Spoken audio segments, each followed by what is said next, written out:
भारत पाकिस्तान सीमा पर 21 जुलाई 2025 को 3 नए अपाचे AH-64E हेलीकॉप्टर तैनात किए जाएंगे, जिन्हें टैंक्स इन द एयर कहा जाता है।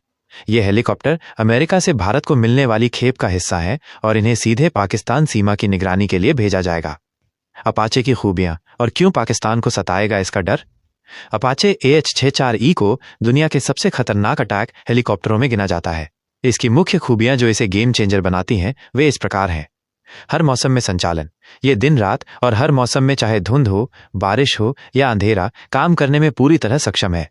घातक हथियार, 20 मिलीमीटर M230 चेन गन, भारी गोला बारूद दागने में सक्षम। हेलफायर मिसाइल, बेहद सटीक और घातक मिसाइल। स्टिंगर मिसाइल और रॉकेट, जमीन और हवा दोनों में हमला करने में सक्षम। उन्नत तकनीक, सेंसर फ्यूजन और नाइट विजन, दुश्मन को पहचानने और ट्रैक करने में माहिर। 360 डिग्री सर्विलांस क्षमता, दुश्मन की कोई भी हरकत नहीं छुप सकती। भारत की आक्रामक रणनीति में गेम चेंजर। हाल के महीनों में भारत पाकिस्तान सीमा पर तनाव बढ़ा है, जिसमें पहलगाम आतंकी हमला और भारत द्वारा ऑपरेशन सिंदूर 6-7 मई की रात पाकिस्तान के अंदर 9 आतंकी ठिकानों को तबाह करना शामिल है। भले ही सीज फायर पर सहमति बनी हो, भारत अब किसी भी संभावित खतरे के लिए पूरी तरह से तैयार है। अपाचे की तैनाती भारत की आक्रामक रणनीति का एक और बड़ा कदम है।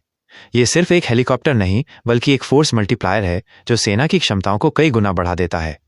जहां पहले भारतीय सेना को दुर्गम इलाकों में हेलीकॉप्टर सपोर्ट की कमी खलती थी, वहीं अब अपाचे दुश्मन के इलाकों में घुसकर सटीक वार कर सकेगा। सर्जिकल स्ट्राइक्स, एयर स्ट्राइक्स और ऑपरेशन सिंदूर जैसे कदम भारत के रक्षात्मक से आक्रामक रुख में बदलाव के संकेत हैं। अपाचे सौदे का इतिहास। इंडियन एयरफोर्स ने साल 2015 में अमेरिका सरकार और बोइंग कंपनी के साथ 22 अपाचे हेलीकॉप्टरों की डील की थी, जिनकी डिलीवरी जुलाई 2020 तक पूरी हो गई थी। इसके बाद $60 करोड़ की लागत से 6 और अपाचे हेलीकॉप्टर खरीदने की घोषणा हुई थी। इनकी डिलीवरी मई-जून 2024 तक होनी थी, लेकिन थोड़ी देरी के बाद अब पहली खेप 21 जुलाई 2025 को भारत पहुंचेगी। ये हेलीकॉप्टर पहले हिंडन एयरफोर्स स्टेशन पर उतरेंगे और फिर सीमा पर भेजे जाएंगे।